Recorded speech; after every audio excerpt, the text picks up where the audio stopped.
the cloud. Okay. So welcome to this morning's Sunday Forum with Judge Arthur McFarland, who's going to be speaking on the impact of the George Floyd effect on social justice movements generally, and specifically as far as local attempts to address systematic racism here in Charleston. So happy to have you join us. I want to run through a few Zoom protocols first before I introduce our guest for the morning. I think we're all probably old hats at this point, but please keep yourself on mute when you're not speaking out of respect to the speaker and each other. If you have a question that occurs to you while Judge McFarland is speaking, I'd invite you, if you'd like, to type it into the chat, either directly to me or to everyone. And that will kind of like be there in the queue. And when we get to Q&A, I'll be able to invite you to ask it yourself or for me to read it if you'd like. And of course, when we get to the Q&A, you can either use the raise hand function or you can just kind of wave frantically at me. And I'll call on you to ask the question as well. We will end around 10:40 or 10:45 to give Judge McFarland ample time to walk over from Gage Hall to the church, where he will be speaking in our Social Justice Sunday service this morning. So I hope that all of you will be able to attend that either in person or virtually. Not only will Judge McFarland be speaking, but Reverend Rebecca is going to be preaching on the 8th principle, which is the principle we just adopted to commit ourselves to accountability around anti-racism. So really happy to have all of you here, especially happy to be graced by the presence of Judge McFarland. So to embarrass him briefly by introducing him, Judge McFarland is a native of Charleston, South Carolina, a graduate of Bishop England High School, which he integrated in 1964. He holds a Bachelor's of Arts in Government from Notre Dame and a law degree from the University of Virginia. And from 1976 to 2009, he served as judge of the Charleston Municipal Court. As I think a lot of you on this call already know, Judge McFarland has been involved in numerous organizations locally and nationally. He currently chairs the working group for the municipal court reform of the city of Charleston. I'll admit a few more people in. He currently chairs the working group on municipal court reform of the city of Charleston Special Commission on Equity, Inclusion, and Racial Reconciliation. He served as Supreme Knight and CEO of the Knights of Peter Claver, which is the largest African-American Catholic fraternal order in the United States. He served as Secretary of the Board of Directors of Our Lady of Mercy Outreach Center on Johns Island, and of course is one of our past presidents of the Charleston Area Justice Ministry. And if I can just like throw in a sentence here, I'd like to say that in that capacity, Judge McFarland is a personal hero of mine. He's on the short list of people who I'm prepared to follow to the ends of the earth. And I'm really excited to have him here with us to speak about what it would mean to have a more racially just Charleston. He is married to Dr. Elise Davis McFarland, who, if I'm not mistaken, has joined us this morning. Hi, Dr. Elise. They are the proud parents of 2 children, Kira McFarland and William Joseph McFarland, and 2 grandchildren, William Joseph McFarland Jr. and Laura Elise McFarland. He's a member of St. Patrick's Catholic Church. So without further ado, I'm going to shut up so you can hear from the person that you came to hear from. Now that was totally embarrassing, Matt, I've got to tell you. But good morning, everyone. Good morning. And it's so good to see so many faces that I know. And so once again, I guess I may be preaching to the choir here this morning. But, you know, for me, as beautiful as this day is, you know, this certainly is the day that the Lord has made. And we all should rejoice and be glad in it because he gave us breath this morning and allowed us to be where we are. I just want to bring greetings certainly to all of you who are either here or remotely from Unitarian Church in Charleston, particularly the members of the Social Justice Committee. And I know Diane is not here today, but I'll give a shout out to her birthday, which is tomorrow, I understand, and certainly Richard and Matt are here. To the members of the church and your officers. Once again, I'm honored by your invitation to participate in this morning's forum. Now, you got to know that in my business of practicing law, I deem it the greatest compliment for a client to return to me for services after I've handled their first case. And so in the same vein, I deem it a wonderful compliment to be invited again to participate in your Social Justice Sunday, just 2 years after my first appearance, or maybe even non-appearance, which for some of you I will explain. You know, the COVID-19 pandemic has taught us so much about our capacity to create a new normal. Think about it. In the summer of 2019, when I was supposed to be here, many of you gathered in your sanctuary to hear me deliver my remarks on social justice from your pulpit. However, travel difficulties made it impossible for me to be present with you. So Richard Hayes graciously agreed to deliver my remarks, which I emailed to him at that time. Now here we are 2 years and a couple of months later, our roles are reversed. I'm the one at the church as you remain in your homes or other places because of COVID-19. But just like in 2019, the program still goes on thanks to a different form of technology, email in 2019, Zoom in 2021. So this is our new normal. You know, we always adjust to changing conditions. So when Diane asked if I would deliver my remarks remotely from my home or the church, I immediately responded, I will come to the church. I wanted to have the experience that I missed 2 years ago. Our experience during this pandemic, though, simply shows our capacity to adapt to new changes, totally foreign to many of us, not even 2 years ago. And as human beings, you know, we are wired to adapt to change. And as Americans, change has been a constant throughout our history, from the struggle for independence, from the British to creation of a democratic government, from buying and selling human beings as enslaved people, to emancipation and the struggle for civil rights for the formerly enslaved and their descendants. Unfortunately, the latter struggle has continued for more than 156 years. We still cannot see the light at the end of the tunnel. But as our world history tells us, change is inevitable. You know, in the shower, I know my family hears me humming the song by Sam Cooke, A Change Is Gonna Come. Now I hum because they all know I cannot sing and they don't think I can hum very well. But many of you grew up with the lyrics of and the song A Change Is Gonna Come. And you hear it sometimes in commercials and in movies, et cetera, today. But I wanted to just recite the lyrics just as a way of getting us started this morning. And they go, I was born by the river in a little tent. Oh, and just like the river, I've been running ever since. It's been a long time coming, but I know a change gonna come. Oh, yes, it will.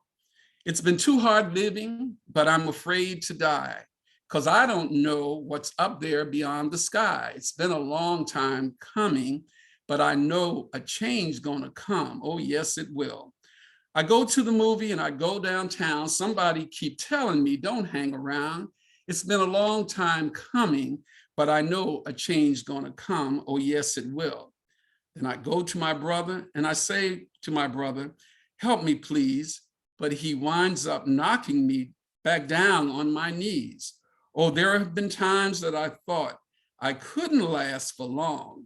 But you know, now I think I'm able to carry on. It's been a long time coming, but I know change gonna come. Oh, yes, it will. Now that song really is about some optimism in spite of the maltreatment experienced by the songwriter.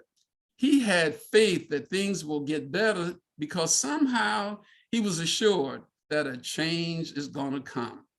And it's so true in our struggle for social and racial justice in America that it's been about bringing about change, specifically in our case, eliminating all of the isms that infect our social order. And for me, the granddaddy of them all is racism. In my presentation to you through Richard 2 years ago, I posed the question, are you an extremist for social justice? This was taken from Dr. Martin Luther King's Jr.'s entreaty to the Birmingham clergy in his letter from the Birmingham jail.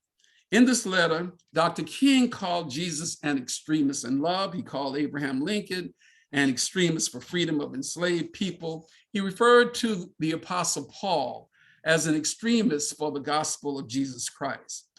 But that day, in July of 2019, I was reaching out to extremists for social justice here at the Unitarian Church in Charleston. In that time, I cited all of the well-known statistics, which continue to today, in racial disparity across a range of issues facing Black and brown people in Charleston, including the earnings gap, food deserts, lack of affordable housing, child poverty levels, education achievement gap reflected in low graduation rates for Black and brown students, bias in policing, and disparities in healthcare, among so many others. At the time, I despaired that there had been no real change in those disparities over the prior 3 years. But my disappointment in the lack of progress in eliminating those disparities was tempered by my hopefulness, built on the growing number of extremists for social justice I had become affiliated with, principally through the Charleston Area Justice Ministry, or CAJM. And so many of you are on this call this morning. Your congregation was a big contributor to my belief that substantive racial progress was on the horizon in Charleston. There was a growing body of creative extremists for justice in Charleston that I had not seen before, bringing with you all some tension, okay?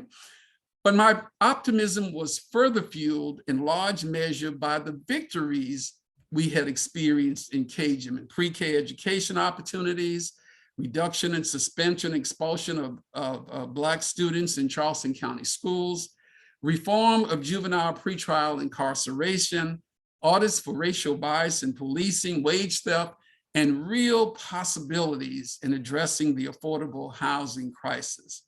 But more importantly, I was most hopeful for change in Charleston because of the new soldiers for justice on the battlefield who were Black, white, brown, Jewish, Christian, Muslim, of differing socioeconomic backgrounds, political, conservatives, progressive, liberals, LGBTQ, young and seasoned adult. And not just a few, but thousands who share the desire to create a more just Charleston. In my 7 decades in this city, I had not witnessed this level of activism across so many areas on the racial front. Because of my involvement in CAJM, I said the following about my first Nehemiah action experience. I quote my statement, what I witnessed that night, both in the audience and on the stage, gave me hope that the winds of change were gathering to lift the oppression from the lives of Black and brown people in Charleston. The assembly of people of diverse faiths, genders, races, and socioeconomic status lifted my spirit. I could now envision a more inclusive Charleston. And I went on to say, because of the work of CAJM, I now have reason to celebrate the beginnings of progressive change. However, I inserted a cautionary note. I also know that the work of dismantling racism is in its infancy. Walter Scott and the Emanuel Nine are part of our current history.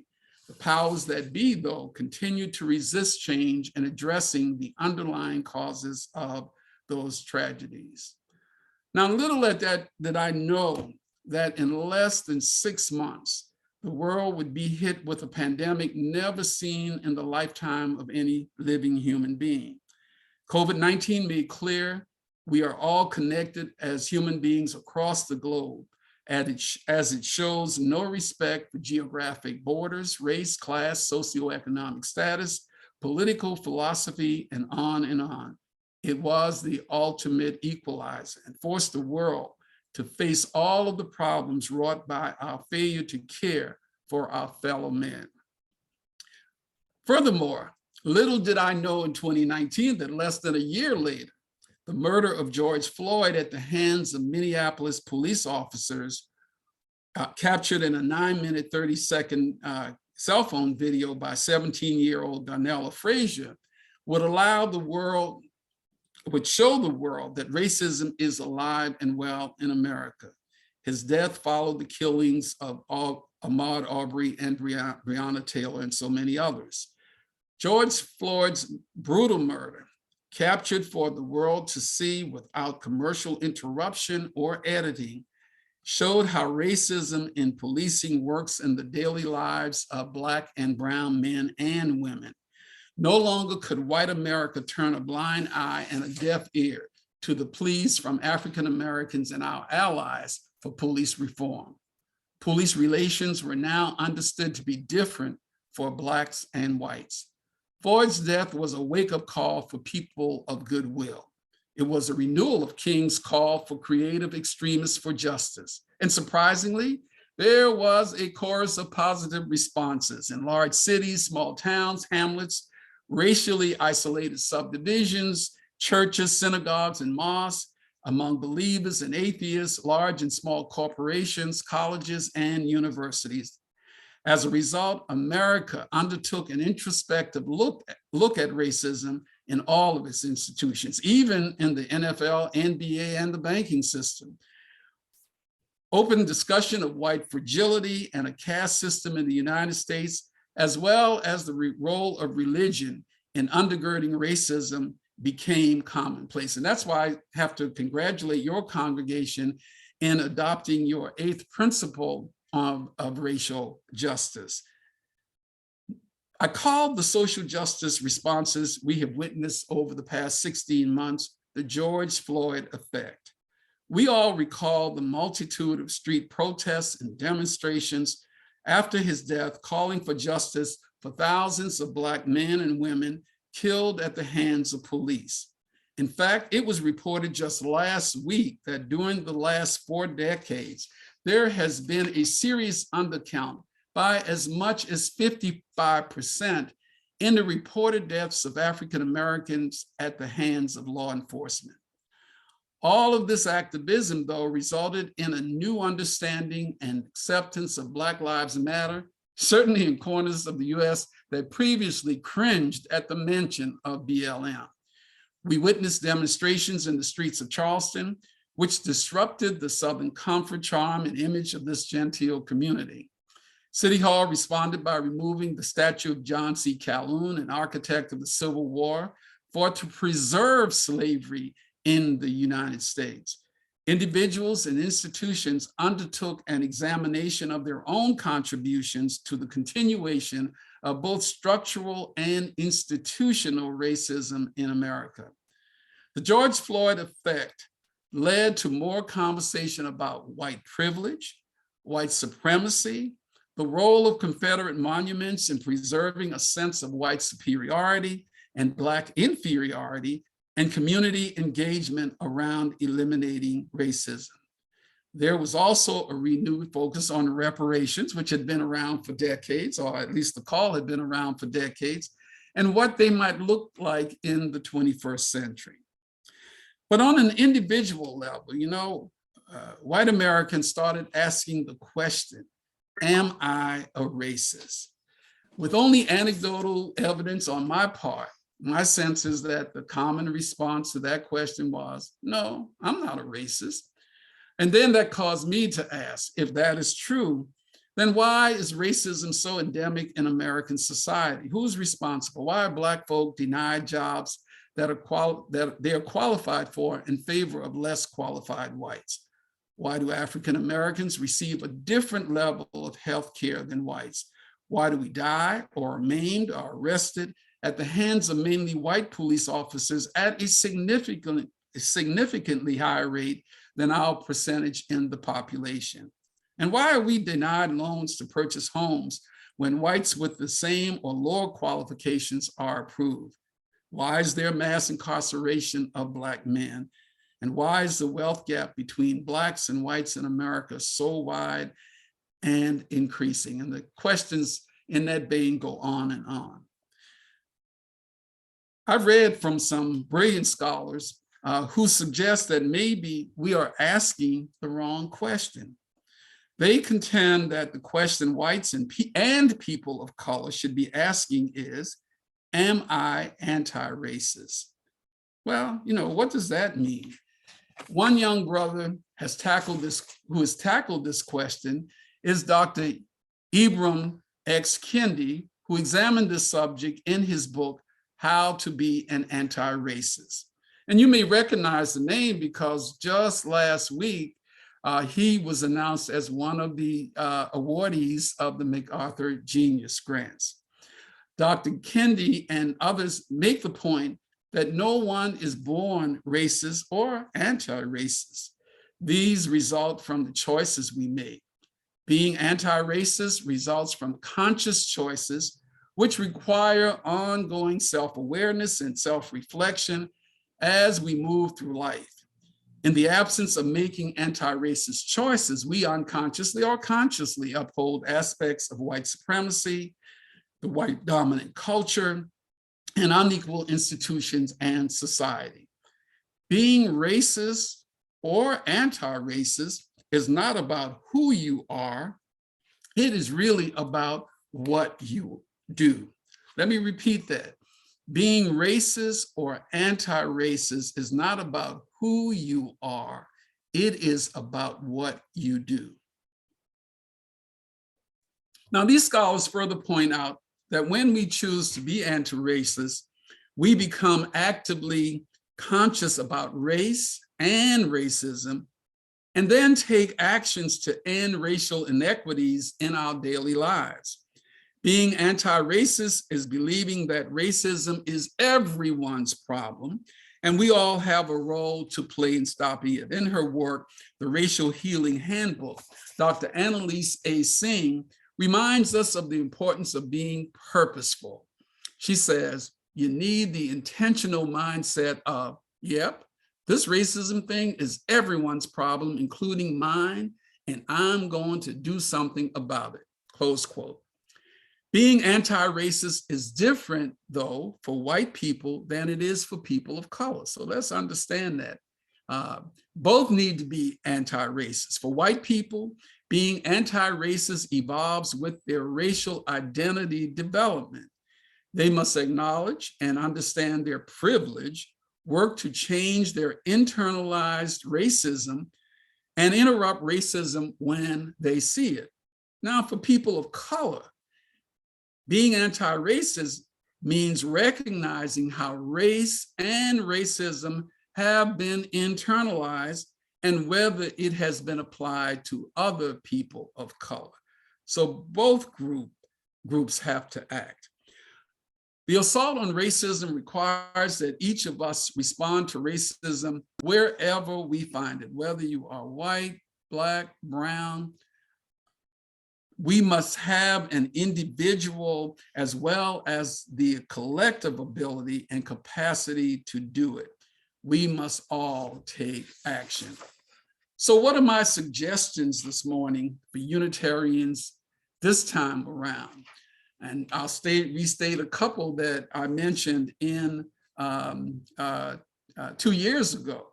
First of all, I think we all have to commit ourselves and yourselves to actively work to dismantle racism in your personal and professional spaces. This means at your kitchen table, at work, church, and in your community. Secondly, we must confront racist attitudes, behaviors, policies, and practices wherever and whenever we find them. If we see or hear something, we must say or do something.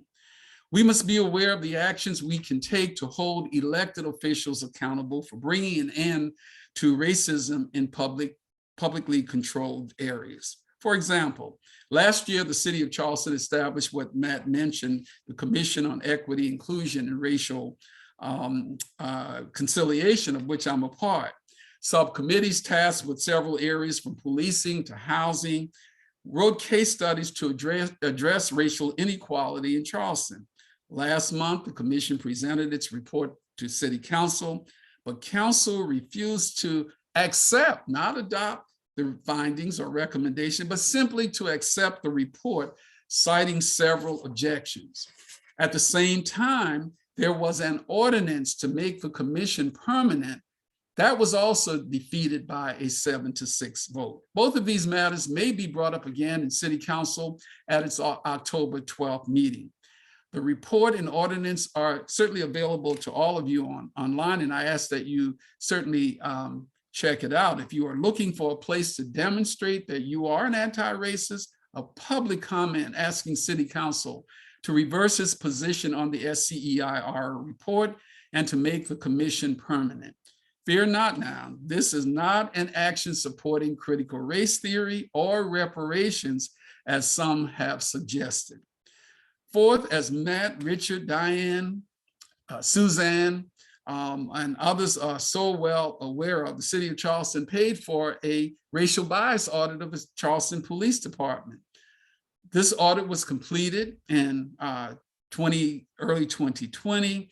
The implementation began shortly thereafter. The department was charged with issuing its first annual report in February of 2021. To date, no report has been issued.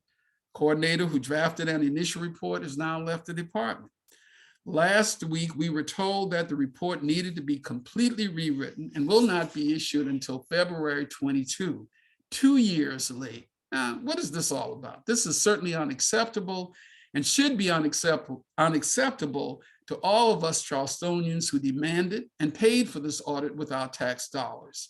In light of the history of racism in CPD, there is no justification for not informing the community of the changes expected based on the audit. Our response should be, we want the report issued without delay. Now, we need Unitarians' voice on this issue. This, again, is how you can be anti-racist. Next, you need to stay involved in CAJM. I know Matt has his House meeting tonight. There will be other House meetings, and I encourage those of you who are members as well as non-members to certainly attend one of the House meetings. But finally, as a recommendation, I offer you consider reading the following works. Certainly Dr. Kendi's book, How to Be an Anti-Racist, Kieran Alexander's The New Jim Crow, Isabel Wilkerson's Caste, The Origins of Our Discontent, Robin DiAngelo's White Fragility. See that's interesting that I said that, because when I grew up, what we were told was white is right, brown, if you're brown, stick around, and if you're black, get back. So when I juxtaposed just now saying right instead of saying white, that is internalizing some of that racism. And finally, the final book I would suggest would be Richard Rothstein's The Color of Law. As some of you may recall from my 2019 presentation, Lift Every Voice and Sing, commonly referred to as the Black National Anthem, is a favorite of mine. And this morning, I conclude these remarks with a different stanza which speaks to the theme of change that I've just raised. It goes, stony the road we trod, bitter the chastening rod, felt in the days when hope unborn had died. Yet with a steady beat have not our weary feet come to the place for which our fathers died. We've come over a way that with tears has been watered. We have come treading our path through the blood of the slaughtered. Out from the gloomy past till now we stand at last, where the white gleam of our bright stars cast. My sisters and brothers of the Unitarian Church and visitors, with your help, we know that a change is going to come. May God bless and keep each one of you as we struggle to justice together for social and racial justice in the Holy City. Thank you so much. Thank you, Matt. Thank you, Judge McFarland. And if we can all give either digital or actual applause to show our gratitude for Judge McFarland. It's really an honor to have you here, and so powerful to hear you share. And as I just said in the chat, I put a link to the committee that Judge McFarland is a part of in the chat, as well as a link to the report that's available fully to read. So I really encourage you to check it out on your own time. It is one of our sources for how to make our community more just. So I want to invite, we have about 10 minutes for questions. I want to respect Judge McFarland's time to make him so it doesn't have to rush too much when he goes to church. But if you have a question, you can, if you feel comfortable typing it in the chat, that is fine. You can also raise your hand as well. And I see, I think Suzanne and then Simon, and I'm going to invite our questioners to ask the question succinctly so that Judge McFarland can have ample time to answer hopefully more than one question. So Suzanne first, and then Simon second. Yeah. Quickly, this is not a question. For folks who are interested in writing to council about the report that Arthur talked about, we are in collaboration with the actual SCEIR group, and they want to help define what the correspondence is they want, so that we all are on message when we get to them. So sometime this week, we should get clarity on the type of messaging, and I'll make sure we send that out to you, Matt, to give to the whole community. Thank you, Suzanne. Yeah, I'll make sure to spread, once you get that to me, I'll make sure to spread the good word to the community. Thank you. Great. Yeah, Simon, why don't you go next? Yeah, thanks very much. Thank you very much, Judge McFarland. Really wonderful presentation. I know the word reparation is kind of a taboo among certain places because it's always associated with simply the transfer of money. But is there a way in which the word reparation can be rehabilitated in breaking it back down to its sense of repair? Because we do recognize that there has been breach of faith, there's been breach of trust, there's been division, and those breaches need to be repaired. Can we not talk about reparations in those more social ways, cultural ways? I talk about academic reparations in my own work. Can we not rehabilitate the term? I'm not sure whether rehabilitation is necessary as much as what you've set out in terms of what it looks like in certain places. You know, there are many who believe that reparations as traditionally handled in America, for instance, with respect to the Japanese internment, required payment of monies. However, there are systemic issues that can be certainly rectified and repaired in a way that doesn't require handing out a check to designated African Americans or descendants of enslaved African Americans. So I think that we can, reparations is necessary, whether it is by check or, as you have indicated, in the ways in which it is handled in a particular institution. Some cities have even experimented with reparations through annual or payments to African American citizens. So it is a word or a idea that is still in development.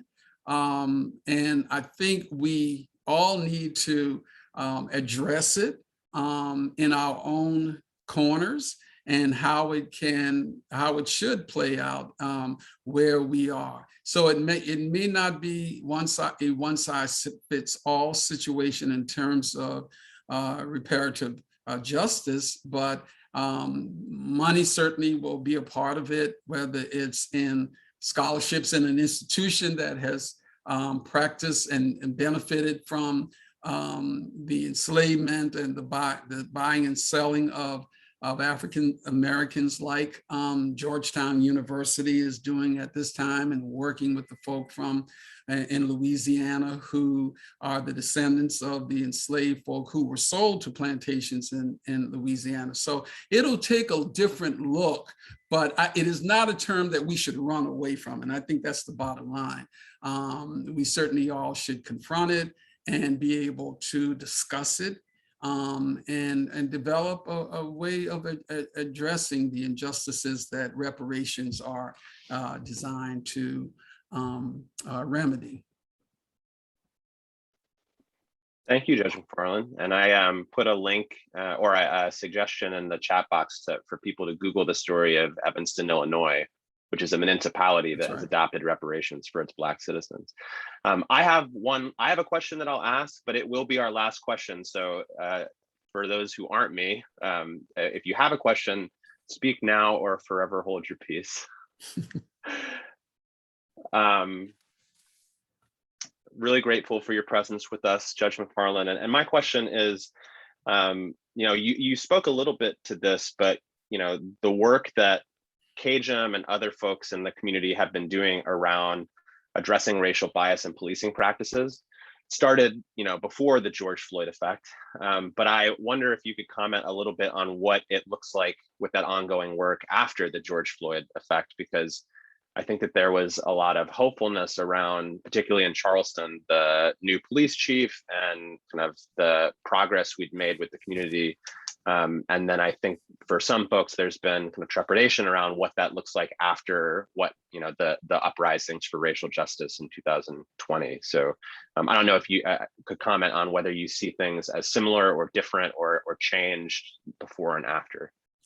Well, things certainly are different in terms of the demands of the community. As you are aware, after George Floyd's death, there was a call for, in some quarters, for defunding the police or altering how the police spends our tax dollars, and whether there are changes where funds should be diverted into social services programs, not all of which were, for the most part, included in the racial bias audit. We most recently talked in terms of the fact that the racial bias audit did not look at the arrest numbers of African Americans versus whites in this community, which is certainly central to understanding what the impact of our court system is in institutional racism, what role it plays, because we were talking about generally persons who were being stopped under pretext stops and not given a ticket nor arrested, but we didn't have a robust discussion of those who were arrested and the treatment they got at not only in terms of policing, but also in terms of the prosecutor's office, who came out with a report last week about the fact that everything's fine in her office. It's the police who have the problem, which I think we all should question, okay? Because we know that this whole system that led to mass incarceration did not just result from the arrest, but certainly the convictions and the sentencing of so many African Americans, where we found that, for those that particularly sentenced to death, that, there certainly were errors and mistakes. And we know that's just the tip of the iceberg. So there has been a change in how we approach the audit. But one of the things I have to say, and certainly congratulating KJM, is that we were in fact ahead of the curve in terms of calling and achieving the audit for racial bias in the city without there being a court order. It certainly had not followed a death in Charleston. It did follow the death of Walter Scott in North Charleston, and it pointed to the need for a racial bias audit in both municipalities.